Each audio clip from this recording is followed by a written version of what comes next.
పుట్టిన ప్రతి వ్యక్తి నేరం చేయడు. నేరం చేసిన ప్రతి వ్యక్తి నేరస్తుల కుటుంబం నుంచి రారు.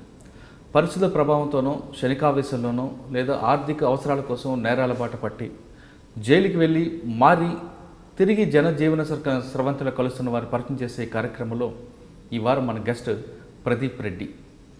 వలగుంట్లో ప్రదీప్ రెడ్డిపై రౌడీ షీట్ ఉంది. ఒక ప్రదీప్ రెడ్డిపై రౌడీ షీట్ ఎందుకు పోలీసులు ఓపెన్ చేయాల్సి వచ్చింది? నయీం గ్యాంగ్తో అతనికి సంబంధాలు ఏంటి? కోనాపూరి రాములకి అతనికి లింక్ ఏంటి? కోనాపూరి శంకర్పై అతను జరిపిన కాల్పుల వెనక కథ ఏంటి అనే విషయాల్ని ప్రదీప్ రెడ్డి తెలుసుకుందాం. అయితే దీనికన్నా ముందు ప్రదీప్ రెడ్డిని హీరో చేయాలనో లేదా ప్రదీప్ రెడ్డి కార్యక్రమాలని అతన్ని హీరోగా చూపించాలనే ఉద్దేశం కాదు. ఒక వ్యక్తి నేరం చేయడానికి వెనక గల కారణాలను పరిచయం చేస్తాం. ఆ వ్యక్తి ఎందుకు నేరాల బాట పట్టాడని పరిచయం చేస్తే మిగతా వ్యక్తులు కానీ మిగతా వ్యవస్థ కానీ ఆ వ్యక్తి వెళ్ళే దారి వైపు వెళ్లకుండా ఉండాలని పరిచయం చేయడమే ఈ కార్యక్రమం ఉద్దేశం. అంతేగాని ప్రదీప్ రెడ్డిలాగా నేరస్తుల బాట పట్టమని కాదు, ప్రదీప్ రెడ్డి నేరాల బాట వైపు ఎందుకు వెళ్ళారని తెలుసుకోవడమే ఈ కార్యక్రమం ఉద్దేశం. అయితే ప్రదీప్ రెడ్డి అడిగి అసలు నేరాల బాట వైపు ఎందుకు వెళ్ళారు అనే విషయాల్ని ఆయన అడిగి తెలుసుకుంది. ప్రదీప్ రెడ్డి నమస్తే. వస్తానా? ప్రదీప్ రెడ్డి నయీం తర్వాత ఒకేసారి నల్గొండ జిల్లాలో మారుమోగిన పేరు. నయీం ఉన్న వరకు భువనగిరి ఆ ప్రాంతంలో నయీం తర్వాత ఇంకెవరు లేరు, నయీం ఒక్కడే ఉండేవాడు. ఎన్కౌంటర్ తర్వాత నయీం 2 అంటూ కుమరెల్లి ప్రదీప్ రెడ్డి పేరు బయటకు వచ్చింది. కోనాపూర్ రాముల మర్డర్తో కోనాపూర్ రాములు సంబంధించిన విషయంలో ఆయనతో పాటు తిరగడం కానీ, లేదా కోనాపూర్ శంకర్పై జరిపిన కాల్పులు జరపడం పట్టపగలు అదొక విషయం అవ్వచ్చు, లేదా వలిగొండ భువనగిరి ప్రాంతాల్లో సెటిల్మెంట్ చేస్తున్నారని వార్తలు వస్తున్నాయి. దాంతో పోలీసులు కూడా మీ మీద రౌడీ షీట్ కూడా ఓపెన్ చేశారు. సాధారణంగా ఒక నేరస్తుడు అవ్వాలనుకుంటే ప్రతి వ్యక్తి కూడా పరిస్థితి ప్రభావం అవ్వచ్చు, 1, 2 ఆర్థిక అవసరాలు అవ్వచ్చు, 3 చెడు స్నేహం అవ్వచ్చు. మరి కొంతమంది సొసైటీలో కానీ ఆ గ్రామంలో కానీ అతని పేరు చెప్తే భయపడాలని కొంతమంది నేరాలు బాధపడుతుంటారు. అంటే గుర్తింపు కోసం అవుతుంటారు. అంటే ఈ కారణాలు కనిపిస్తుంటాయి. ఈ 5 కారణాల్లో కొమరెల్లి ప్రతాప్ రెడ్డి ఏ కారణం చేత నేరాలు బాట పట్టారు అనే విషయం చెప్పే ముందు ఒకసారి మీ ఫ్యామిలీ బ్యాక్గ్రౌండ్ చెప్పండి. డాడీ ఫార్మర్, వ్యవసాయం చేశాడు. మమ్మీ లేదు, నేను తమ్ముడు. డాడీ ప్రజెంట్ నల్గొండ మహాత్మా గాంధీ యూనివర్సిటీలో క్లర్కే చేస్తాడు. ప్రజెంట్ నాన్న మహాత్మా గాంధీ యూనివర్సిటీ ఉంది కదా, క్లర్కే చేస్తాడు అట్లా ప్రజెంట్. ఇప్పుడు 2012లో ఫస్ట్ రెస్టారెంట్ ఉండే నాకు, దాబా మా ఒలిగొండ పక్కనే. కునపూర్ రాములు కానీ సాంబశివుని అప్పుడు ఉద్యమించులు బయటకు వచ్చారు. తెలంగాణ ఉద్యమంలో బాగా చురుగ్గా పాల్గొంటున్నారు. అంటే డాబా పెట్టకముందు ఏం చదువుకున్నారు మీరు? అసలు డిగ్రీ ఫస్ట్ ఇయర్ వరకు చేసిన. డిగ్రీ ఫస్ట్ ఇయర్ నుంచి వెళ్ళి నేను కాలేజీకి వెళ్ళలేదు, ఇక దాబా ఫీల్డ్కి వెళ్ళినా కదా. అంటే ఇప్పుడు రెస్టారెంట్ ఉంటే ఆ ఫీల్డ్కి వెళ్ళేసరికి నేను ఇక స్టడీ మీద అంతగానో వెళ్ళలేదు. ఇక దాని తర్వాత ఏమైంది, రాములన్న కానీ సాంబశివుడు కానీ మా విలేజ్ కాబట్టి ఎప్పుడు సాంబశివుడు చనిపోయినాక ఇది పెట్టింది. రాములన్న మన దాబాకాడు రావడం, అక్కడ భోజనం చేయడం, అట్లా బాగా పరిచయాలు ఏర్పడ్డాయి. కొన్ని రోజులు తిరిగినట్టునే ఒక 6-7 మంత్స్ తిరిగిన, తన వెంబడి తిరిగిన తర్వాతకి లోకల్ ఉంటారు కదా, లోకల్ కొంతమంది మెంబర్స్ అంటే వీళ్ళు పడనోళ్ళు అంతే. రాములు అంటే చాలామంది పడదు. వాళ్ళేంది నువ్వు కూడా తిరుగుదు ఎమ్మటి, నువ్వు కూడా తిరిగితే మిమ్మల్ని ఏదైనా చేస్తాం, చాలా వరకు చేసిన తర్వాతకి అట్నే చాలామంది విద్యార్థులు కానీ చాలామంది యూత్ కానీ చాలామంది నెంబర్ తిరిగినప్పుడు నన్ను తిప్పుకుంటే వీళ్ళందరూ మళ్ళీ ఆయన నెంబర్ తిరుగుతారని కొంతమంది భావించారు. కానీ అట్లా ఉన్నాగా నేను ఎవరికి అసలు ఛాన్స్ ఇవ్వలేదు. తన టైంలో తర్వాత రాములు చనిపోయాడు. అప్పుడు 4 లేట్ అయిపోయిన తర్వాత చనిపోయాడు. ఇక మా అంతలో మేము ఉన్నాం. నా దాబాని నడిపించుకుంటున్నా. నేను దాబా నడిపిస్తున్న టైంలో ఏదో ఫైరింగ్ ఏదో అన్నారు. అది మనకు సంబంధం లేని ఇష్యూ అంతే. కాకపోతే ఎవరు రూమ్ ఏంటంటే నేనే ఉన్నాడు. సరే ఎవరు చేసారు, ఆయన ఏం చేసారు, మనకు సంబంధం లేని ఇష్యూలు, ఆయన గురించి మనకు సంబంధం లేని ఇష్యూలు అంతే. అంటే కోనాపూర్ శంకర్ మీద కాల్పులు జరిపింది కొమరెల్లి ప్రదీప్ రెడ్డి కాదు. కానీ పట్టపగల కాల్పులు జరిపాయి నేనే అంటే మీరు అప్పుడు స్టేట్మెంట్ కూడా ఇచ్చారు కదా. నేను ఏమి ఇవ్వలేదు, మనకు సంబంధం లేని ఇష్యూ. అంటే కోనాపూర్ రాములు చంపింది కాబట్టి అతను నయీంకి కోనాపూర్ శంకర్ సహకరించాడు కాబట్టి నయీం అనుచరులతో కోనాపూర్ రాములు చంపినందుకు అతని శిష్యుడిగా మీరు కసి తీర్చుకున్నారనేది ఒక వార్త వచ్చింది. అట్లా వేయాలనుకుంటే రాములు బతుకున్నప్పుడు మేము ఏమైనా ఏదు, సాంబశివుని చంపినప్పుడు రాములు బతుకున్నప్పుడు ఏమైనా ఏదు. మనకు అప్పుడు అట్లా అంత నాలెడ్జ్ కూడా లేదు. అప్పుడు ఇట్లా చేయాలని తిరగాలని ఏమీ లేదు. కేవలం తిరుగుతున్నాం అంత ఎమ్మటి. ఇట్లాంటివి మనకు సంబంధం కాదు. ఎవరు చేసారు, ఆయనకి ఏమున్నాయో, తనకి ఏమి ఇష్యూలు మనకి. కోనాపూర్ రాములు బతుకున్నప్పుడే చేయాలనుకుంటే చేసేవాళ్ళు కానీ చేయలేదంటారు. చేయాలనుకుంటే అప్పుడే చేసుకుంటాం కదా, ఆయన ఉన్నప్పుడు చేయగలుగుతాం. కానీ సాంబశివుడు చనిపోయిన తర్వాత కోనాపూర్ రాములు సాంబశివుడు చంపిన వాళ్ళపై ప్రతీకారం తీర్చుకుంటారంటూ కొంతమంది తిరిగి ఒక గ్యాంగ్ ఫామ్ చేశారు. ఆ గ్యాంగ్లో మీరున్నారా? మన గ్యాంగ్ ఎప్పుడు ఫామ్ ఏం చేయలేదు. మామూలు చాలామంది అభిమానులు వస్తుండే, అట్లాంటి ఏం చేయలేదు. ఆయన కూడా ఏం చేయలేదు. లోపల ఏమైనా చేసినా మనకు అంతగానో లోపల తెలియదు. కానీ సాంబశివుడు చనిపోయిన తర్వాత రాముల వెనక నేను తిరిగాను మీరు చెప్తున్నారు. అవును, కొనాపూర్ రాములు కూడా నయం చంపుతానంటూ ఇంటి ముందు పాములు విడిచిపెట్టడం అని చేశారు. అటువంటి ఘటనలు ఏమని గుర్తున్నాయి మీకు? అంటే నయీము కొనాపూర్ రాములకి ఏ విధంగా బెదిరించేవారు? ఊర్లో పాములు వదిలిపెట్టడం ఒకటి జరిగింది. హైదరాబాద్ లేడా మన స్వాగత్ గ్రాండ్ హోటల్ కాడ ఒక ఇన్సిడెంట్ జరిగింది నైట్లో. మనకు అంత తెలియదు, పొద్దున్న నైట్ లేని కానీ మార్నింగ్ తెలిసింది. ఒక సుమోలో ఒక 5-6 మంది వచ్చారని చంపనీకి గన్మెన్లు ఉండే కదా. అప్పుడు ఇది తప్పించుకున్నట్లు ఒక 4 జరిగినాయి. ఇట్లా 4 జరిగినాయి. ఎప్పుడైనా కానీ త్రుట్లు తప్పించుకునేది అంతే. కొనుపూర్ రాములన్న త్రుట్లు తప్పించుకుండు, ఒక 5-6 సార్లు తప్పించుకుండు. లాస్ట్ టైంలో ఆ రోజు 2014 మే 11 అనుకుంటా, ఆ రోజు నల్గొండ ఫంక్షన్ హాల్కి వెళ్ళినప్పుడు కూడా మాకు ఫోన్ చేసిండు. నాకు డైరెక్ట్ ఫోన్ చేయలేదు, మా లోకల్ ఫ్రెండ్స్కి ఫోన్ చేసి ఇట్లా వస్తున్నాం. 2 నెలలు కూడా పెళ్ళి ఉండే గౌడ్స్ మ్యారేజ్కి వస్తున్నా సరికి మేము ఒకటి యూత్ అంతా కలిసి ఒక 50 మెంబర్స్ ఉన్నాం. మన లోకల్లో ఒక 50 మంది దాకా ఉన్నాం. ఉన్నాక కొద్దిసేపటికి అటాక్ అయిందంటే తెలిసింది. ఏమని ఇట్లా ఫైర్ అయింది అంటే ఇట్లాంటి 5-6 జరిగినాయి కదా, ఆల్రెడీ ఒక 5-6 జరిగిపోయినాయి. ఇట్లాంటివి ఏం కాదులే అనుకున్నాం. తర్వాత చూసి చనిపోయిందని తెలిసింది. ఒక 15 రోజులు బాధపడ్డాం, చాలా బాధపడ్డాం. ఉంటే ఏంటంటే చాలామంది బాగుపడదు కానీ, ఆయనతో ఉంటే చాలామంది బాగుపడదు అని అనుకున్నాం. ఒక 10-15 రోజుల దాకా బాధపడ్డాం. దాని తర్వాతకి యథావిధిగా అందరూ ఎవరంతలో సైలెంట్ అయిపోయారు. అప్పుడు చాలామంది అన్నని అందుకు ఎవరు రాలేదు. మరి ఎవరు చంపారు? కోనాపూర్ శంకర్ మీద ఎవరు కాల్పు చెప్పారు? ఇక అది ఆయన్ని అడగాలి, నాకు తెలియదు అది. ఓకే, కోనాపూర్ శంకర్ కార్పొరేట్ విషయం పక్కన పెడితే ఇంకా అక్కడి నుంచి కోనాపూర్ రాములు చనిపోవడం తర్వాత నయీం ఎన్కౌంటర్ అవ్వడం, నయీం ఎన్కౌంటర్ వరకు కాముగా ఉన్న కొమరెల్లి ప్రతాప్ రెడ్డి నయీం ఎన్కౌంటర్ తర్వాత ఒకేసారి తెరపైకి ఎందుకు వచ్చారు? అంతమంది కూడా నేనేం లోపల దాచిపెట్టుకోలేదు కదా, నేను బయటనే ఉన్నా. నార్మల్గా పేషీలోకి వస్తుండేది, మన సిఏ గారు బాలగంగేడి సార్ని కలుస్తుండేది, పేషీలోకి వస్తుండే, అటెండ్ అయిపోతుండేది. ఎందుకు పేషీకి ఎందుకు రావాల్సి వచ్చింది? ఏ కేసు? కోర్టు కదా అదే. ఇప్పుడు శంకర్ కేసే నా మీద పెట్టారు కదా, ఫస్ట్ కేసు అదేనా? అదే కేసు. నాకు ఇంతమందికి ఎలాంటి కేసులు లేవు. ఇంకోటి నేను వాటి చిన్న మీరు అన్నారు కదా సెటిల్మెంట్ అవి అన్నారు కదా, ఎట్లాంటి దాంట్లో ఒక చిన్న గజం దాంట్లో నేను ఇన్వాల్వ్ అయి ఉంటే దేనికైనా రెడీ. ఓకే, అంటే కోనాపూర్ శంకర్ మీద కాల్పులు ఆ కేసులో మీరు కోర్టుకు రావడం తప్ప ఇంకేలేదు. వేరేది శంకర్పై కాల్పులు జరిపినందుకు నయీం ఏమైనా మీ మీద టార్గెట్ చేశారా? ఏం చేసిరు కానీ మనకు అంతగానే ఐడియాలో అప్పుడు ఫాలో అవుతుండే. ఏదికి మనం కోర్టుకు పోతుంటే ఫాలో అవుతుండే. ఏదో బండ్లు వస్తుండే, మన పక్కన పిల్లలు అంటుండే వాళ్ళు వస్తుంది వీళ్ళు వస్తుంది. ఎట్లా వచ్చినాయి ఒకటే అనుకున్నా. ఆల్రెడీ బదనం పడ్డది నా బట్టి. ఆ రోజు రామలన్నతో వాళ్ళు నేను ఉన్నా కానీ ఆ రోజు పోతే నేను కూడా పోతున్నాయి. ఇది బోనస్ లైఫ్ అనుకున్నా అంతే. ఇక దిగిన నేను వెనకైతే అడిగితే వేయలేను. ఇంకోటి వాళ్ళకి పోయి కాంప్రమైజ్ కాలేను. పోయి నేను తప్పు చేయలేదు. తప్పు చేసింటే నాకు శిక్ష పడుతుంది. ఇప్పుడు నయీం అనే అంత సరే ఆ వ్యక్తి ఎంతోమంది చంపిండు, నేను ఒక పెద్ద లెక్క కాదల్లా ఆయన తలుచుకుంటే. అది 7కి రాసింటే ఆడికైతే అనుకున్నా. నేను సైలెంట్గా కామ్గా నా పని చేసుకున్నా. అంటే ఆ టైంలో ఏంటంటే వర్క్ ఏం చేయలేదు. సరే కొద్ది ల్యాండ్ ఉండే ల్యాండ్ తీసేసుకొని హైదరాబాద్ అనుకుంటా అంతే ఇంట్లోనే ఇక అనుకో. పేషీల టైం పేషీలకు వెళ్ళేది, ఇంటికి ఎక్కువ రాకపోతుండే. ఒక 1 ఇయర్కి ఒకసారి వస్తే రేరుగా అది హైదరాబాద్లో ఉంటుండేది. ఎందుకు వీధిపట్నం. ఎందుకు భయపడ్డారా? భయపడ్డాను కాదు, ఆ టైంలో నన్ను ఎవరు దగ్గర రానియలేదు. అసలు నేను ఫోన్ చేస్తే వాళ్ళు మళ్ళీ నెక్స్ట్ టైం రెస్పాన్స్ అయిపోతుండేది. చాలా భయపడుతుండేది. ఆ టైంలో నా నెంబర్ తిరిగింది ఎవరూ లేరు. అంటే నయీం నుంచి మీకు ఎలాంటి థ్రెట్ కాల్ రాలేదు? కాల్స్ అయితే రాలేదు. సరే బయట వరకు అయితే చాలా వచ్చింది, కాల్స్ అయితే రాలేదు. అంటే నయీం ఎన్కౌంటర్ తర్వాత అప్పుడు మీరు ఎందుకు ఊరు వెళ్ళాల్సి వచ్చింది? అంటే అప్పటికి 4 సార్లు వెళ్ళినా. చనిపోయే ముందు 1 ఇయర్ ముందు కూడా 4 సార్లు వెళ్ళినా. అప్పటికి నార్మల్ తిరుగుతున్నా, హైదరాబాద్లో తిరుగుతున్నప్పుడు మల్లాపూర్ ఏరియాలో ఉన్నా. లాస్ట్ టైం వెళ్ళేటప్పుడు కూడా చాలామంది అన్నారు కానీ మనకు నేను లైట్ తీసుకొని వెళ్తున్నాను అంతే. అయ్యేది ఉంటే అవుతుంది. ఇక అప్పటికేందంటే నేను ఆల్రెడీ బ్లాక్ బెల్ట్ అయిపోయింది. అది మినిమం వస్తుంటే నా రేంజ్ నా కెపాసిటీ తెలుసు. సరే నేనైతే ఎవరినైతే ఏమనలేదు, నన్ను ఏమనంటే అయితే నేను ఊకోను, అది నాకు తెలుసు. అట్లా నేను లేదు కానీ వేరే విధంగా ఎవరి మీద అయితే చేయాలని అట్లాంటివి అయితే ఎప్పుడు నేను చేయలేదు. నాకు కూడా ఎలాంటి కాల్స్ రాలేదు. చనిపోయినాక కూడా ఇంతకుముందుకు 1 ఇయర్ ముందు ఎట్లా వచ్చిందో ఆ నయీం చనిపోయిన తర్వాత కూడా అదే విధంగా తిరిగినా నేను. తిరిగిన తర్వాత ఏమైందంటే సరే ఆల్రెడీ నా మీద ముద్ర పడ్డది. అప్పటికే నా మీద ఆల్రెడీ ముద్ర పడ్డది కదా. సరే ఇప్పుడు అందరైతే నమ్మలేరు, కొంతమంది నమ్ముతారు, అందరైతే నమ్మలేరు. చేసి నేను అనుకుంటారేమో అని అలాంటి దిగిన ఫీల్డ్కి అయితే దిగేసిన.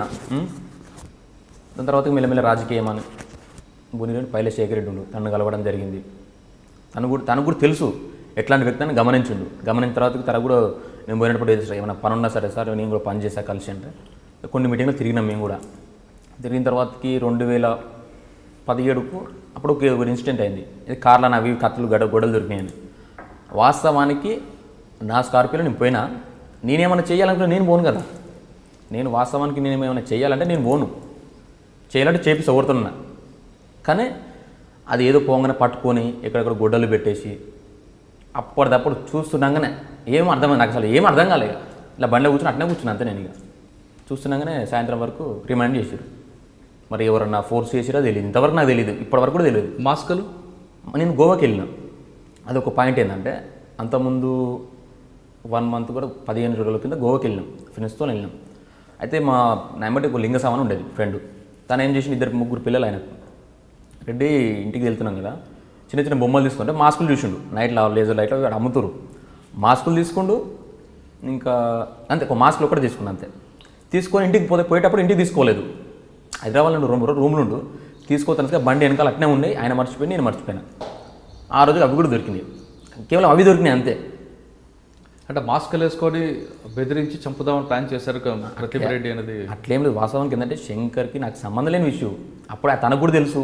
తను ఏమని చేయాలని నేను వాస్తవానికి నేనే ఆయన ఏమైనా చేయాలనుకుంటే ఆయన కూడా నా మీద ఏం చేయదు కదా. అంటే ఎవరి కోసం అనేది పోలీసుల ఉద్దేశం? ఎవరు చంపడానికి ప్రదీప్ రెడ్డి స్కెచ్ చేశాడు? ఆయన గురించి అనుకోరు, శంకర్ గురించి అనుకోరు. శంకర్ గురించి తన గురించి అనుకోరు. నన్ను అడిగిరు, నేను క్లారిటీ చెప్పినా కానీ మనకు కేసు అయితే పెట్టేసారు. ఆమ్సెట్ ఏదో కేసు పెట్టారు. వెళ్ళిన 2 months ఉన్న లోపల బయటికి వచ్చిన ఎప్పటికీ నా మీద అలాంటి షీట్ ఓపెన్ చేశారు. ఎక్కడ అసలు వాస్తవానికి రౌడ్ షీట్ అంటే ఒకటి ఏంటంటేనా, రోడ్డు మీద పోయి జనాలను కొట్టి తీసుకోండు, పైసలు తీసుకోండు, షాపులలో బెదిరించుడు, ఏం లే అమాయకుల దగ్గర గుంజుకొని తినడు, అసలు అరాచకం చేస్తే వాళ్ళని రౌడ్ షీట్ అంటారు. అప్పుడు రౌడ్ షీట్ ఓపెన్ చేయాలి. నేను ఏం చేసిన అట్లాంటి నేనేం చేయలే కదా.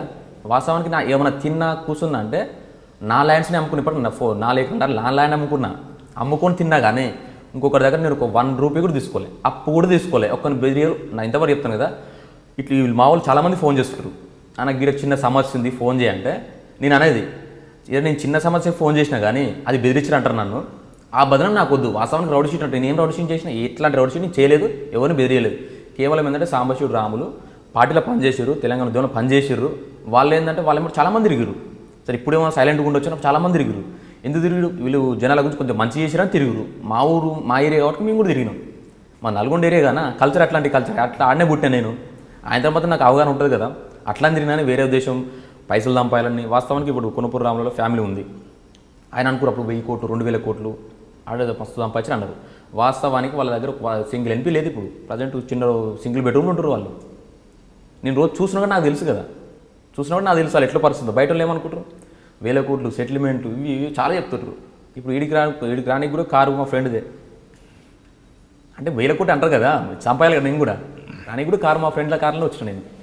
అంటే ఇక్కడ రావడానికి మీ ఫ్రెండ్ కారు కావచ్చు, కానీ ఊర్లో బయట తిరుగుతున్నప్పుడు బాడీ గార్డ్స్ పెట్టుకొని తిరుగుతారు. బాడీ గార్డ్స్ కదన్న, అప్పుడు వర్ధంతి అయింది బౌన్సర్లని. అదొకటి మెయిన్ పాయింట్ ఏంటంటే అది కూడా మనకు మైనస్. వర్ధంతి టైంలో అన్న చాలా అభిమానులు లాలీలు వస్తుంటారు. సరే నువ్వు కేసు ఒక ఫ్రెండ్ అంతే, నాకు బౌన్సర్లని చెప్పలేదు అన్న, మనోళ్ళు వస్తురన్న హెవీగా ఉంటారు అంటే. సరే మనుషులు వస్తారు అనుకున్నా కానీ ఈ బౌన్సర్లను పెట్టి షో చేసి అట్లా ఒక్కోసారి 2 సార్లు వచ్చారు. నెక్స్ట్ టైం నుంచి అసలు రిజెక్ట్ చేసినా నా దగ్గర కూడా రాని వాళ్ళు చాలామంది ఫోన్ చేస్తుంటారు. వాళ్ళు కూడా కొంతమంది అంబర్పేటలు ఉంటారు, 200-300 మంది ఉంటారు బౌన్సర్ లెక్కనే. వాళ్ళు ఏంటంటే బయటకు పోతేనే డబ్బులు తీసుకుంటారు. అన్న నీ దగ్గర కోసం నాకు డబ్బులు అవసరం లేదని వస్తాం. సరే వచ్చినందుకు వాళ్ళకి వాళ్ళకి చూస్తాం, సరే భోజనంగా అట్లాంటివి చూసుకుంటారు. కానీ వేరే విధంగా బౌన్సర్లు మెయింటైన్ చేయాలంటే నేను దగ్గర ఇప్పుడు నాకు మ్యారేజ్ అయ్యి ఒక 3 years అవుతుంది. 3 years నుంచి అసలు చిన్న దాంట్లో నేను ఏలు పెడితే ఇదే అంటారు. ఇప్పుడు నన్ను ఇప్పుడు ఇటువైపు ఫోన్ మాట్లాడినా ఇదే అంటారు. ఏమంటే 9 తర్వాత 9. సరే జనాలు కొంతమంది ఒక తీరు రిసీవ్ చేసుకుంటారు, కొంతమంది ఒక తీరు రిసీవ్ చేసుకుంటున్నాను. కొంతమంది భయపడ్డది ఏం లేదన్న, ఎవరు భయపడుతున్నారు, ఎవ్వరు భయపడరు. కేవలం ఏంటంటే ఇప్పుడు ఎదుగుతున్నప్పుడు ఎవడు రాయాలి కాబట్టి అట్లా ఇట్లా అని కొంతమంది మన పడనోళ్ళు డిపార్ట్మెంట్ దగ్గర అట్లా చెప్పడం. డిపార్ట్మెంట్ కూడా తెలుసు ఎట్లా అంటారో వాళ్ళకి తెలుసు ఆల్రెడీ. ఇటు చేసిందా చేయలేనా వాళ్ళు కూడా మొన్న నుంచి కూడా సైలెంట్ అనేవారు. అంటే వాస్తవానికి నేను ఏం చేస్తలేం కదా, నేను చెప్పేసిన నేను దాంతో నేను సైలెంట్గా ఉంటాను. సార్ ఏమన్నా నా మీద తప్పు ఉంటే, నా మీద ఏమైనా తప్పు వాస్తవానికి చేసిన అంటే తీసుకొని ఒకటి. అంటే మీ మీద పెన్ కేసులు ఉన్నాయి ఇప్పుడు 3 ఉంటాయి అన్న.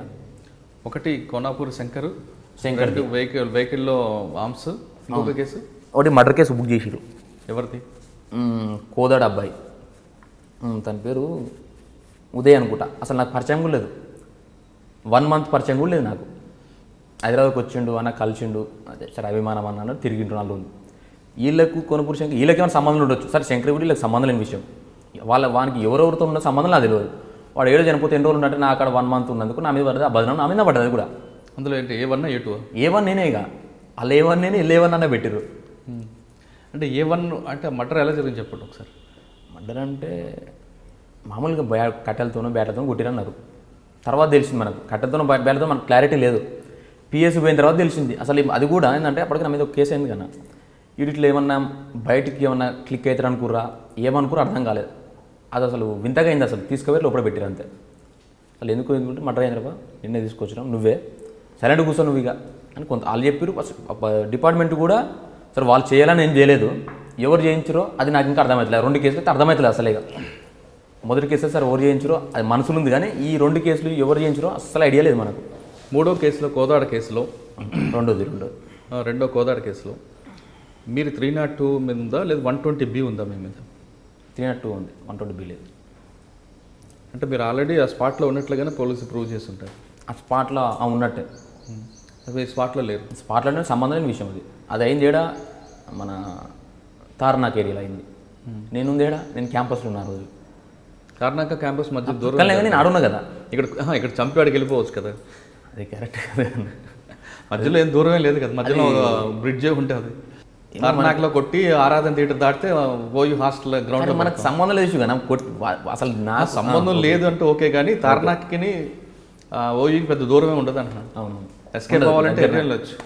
ఆరాధన థియేటర్ గోడ దాటామంటే స్టార్ మన ఓయూ గ్రౌండ్స్లో పడతాం. అవునవును, కానీ మనకు సంబంధం లేదు విషయం అన్నది. ఓకే, సంబంధం లేదంటే కోర్టు డిసైడ్ చేస్తుంది. కోర్టు ఉంది, న్యాయస్థానంలో వాళ్ళు అలా తెలుసుకుంటాను నేను. నయీం చనిపోయిన తర్వాత నల్గొండ జిల్లా వాసిగా మీ అభిప్రాయం ఏంటి? అభిప్రాయం అంటే జనాలు లేక మనం ఆలోచిస్తామన్నా. కొంతమంది అయితే లోకల్లో తిరిగేట, కొంతమంది భయపడి తిరిగేది అప్పట్లో. ఇప్పుడు ఫ్రీడమ్ తిరుగుతారు అంతే. ఇప్పుడు డిపార్ట్మెంట్కు చాలా స్టిక్ ఉంది కాబట్టి లోకల్లో మాత్రం ఎలాంటి జరగట్లేదు, అంతా ప్రశాంతంగా ఉంటారు జనాలంతా. అంటే అందులో మేము ఒకరు మాలాంటి వాళ్ళు చాలామంది కూడా. నయీం ఉన్నప్పుడు అరాచకాలు ఏ విధంగా ఉండేవి అక్కడ? అరాచకాలు అంటే చాలా ఉండేవన్న, చాలా చేసేది చాలా ఉండే. మన నోటితో చెప్పాల్సిన అవసరం కూడా లేదు, అది తెలుసు, మీకు కూడా తెలుసు. వల్లిగొండ వాసిగా చెప్పండి. మా ఏరియాలో అంటే భయపడుతుండేది ఎవరైనా సరే. నయం ఉన్న టైంలో మా ఏరియాలో భయపడుతుండే. సరే లోకల్ లాగానే కదా, ఎక్కడన్నా నడిచేది కదా. మనకేంటంటే ఇక అంత పెద్ద టచ్ అంటే వాళ్ళ మనసులో ఉండేది, కానీ అంతగానం ఎవరు లోకల్ చేస్తుండే మనం పట్టించుకోకపోతుండే. మన తెరువు అయితే రాకపోతుండే. మన తెరువు వచ్చి ఏమైనా చేస్తే మనం ఏమైనా ఇన్వాల్వ్ అవుతుండే. మన తెరువు రాకపోతుండే. ఫస్ట్ కొద్దిగా ఏమో మామూలుగా మాట్లాడారు, తర్వాతకి ఎవరంతలో సైలెంట్ ఊరు అంతే. ఇక నయం చనిపోయిన తర్వాత ఎవరు లేరు ఇప్పుడు. చాలా కోనాపూర్ రాములు అనుచరుడుగా ముద్రపడిన ప్రదీప్ రెడ్డి వైపు నయం ఎందుకు చూడలేదు? అంటే నయంతో మీరు కాంప్రమైజ్ అయ్యారా? అట్లేం లేదన్న, ఏమో అదే నాకు అర్థం కాదు ఇంతవరకు. సరే నయం తలుసుకుని నేను పెద్ద ఏం కథ కాదు ఆ టైంలో. ఈ టైంలో ఆ టైంలో ఒకటే, కానీ మరి తిరిగి అన్నారు మరి నా కిస్మత, నేను దొరకలేనా, అది నాకు ఇంకా అర్థమవుతలేదు. సరే, ఇప్పుడు మీ మీద 3 అక్రమ కేసులు ఉన్నాయని మీరు చెప్తున్నారు. అది అక్రమ కేసులా సక్రమ కేసులా కోర్టు ఉండే. అవును, ఓకే. కానీ చాలామంది నేరస్తులు మీ ఫస్ట్లో అడిగిన క్వశ్చన్ ప్రకారం చాలామంది పబ్లిసిటీ కోసం నేరాలు పడుతుంటారు. మీరు ఈ పబ్లిసిటీ కోసం పట్టారా, అది ఆకస్మికంగా అందులో దిగిపోయారు ఊబిలోకి?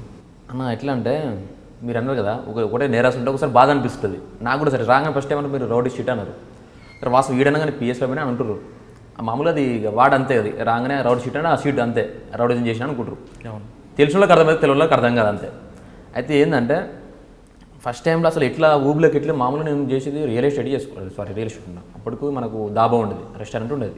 అది చిన్నగా నడిచేది. సరే నెలకి ఎంత వచ్చిన ఇన్కమ్ వచ్చినా అది నడిచేది.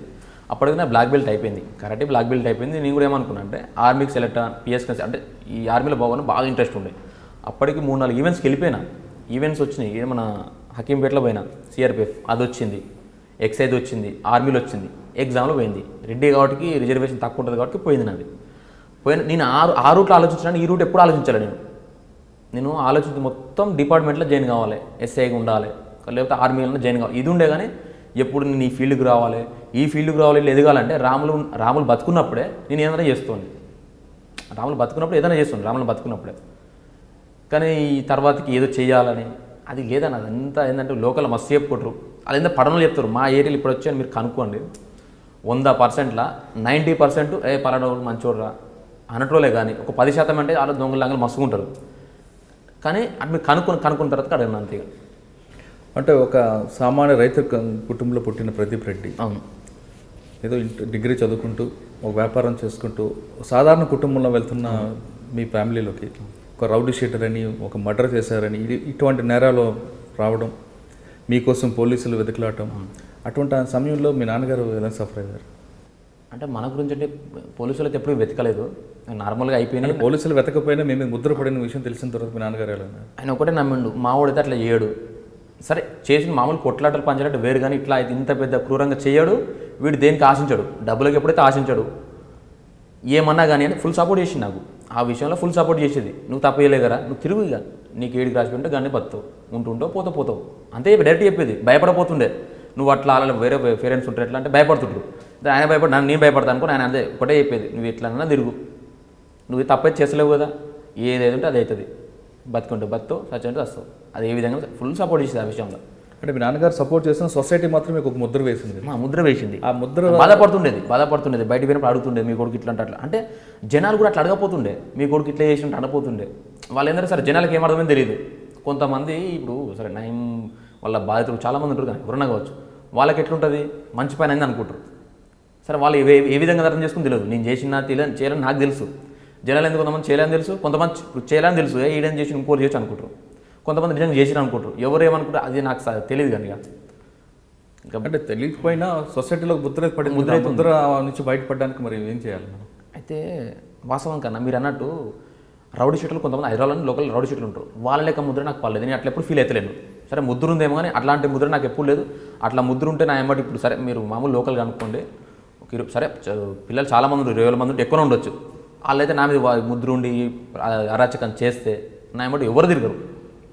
ఇప్పటికైనా సరే అభిమానంతో చాలామంది వస్తున్నారు, కానీ అట్లాంటి ముద్ర నేను అది ఫీల్ అవుతున్నా. నేనైతే రౌడిజం చేయలేదు.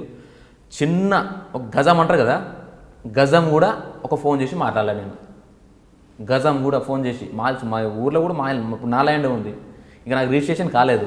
నా ల్యాండ్ విషయం కూడా సైలెంట్గా ఉన్నా, అలా చేసినప్పుడు తీసుకుందామని. ఏంటంటే ఒక ఫోన్ చేసిన అనుకో వాళ్ళు ఇట్లా బదనాలు చేస్తారు. అట్లాంటి విషయాలు అయితే లేదన్నా.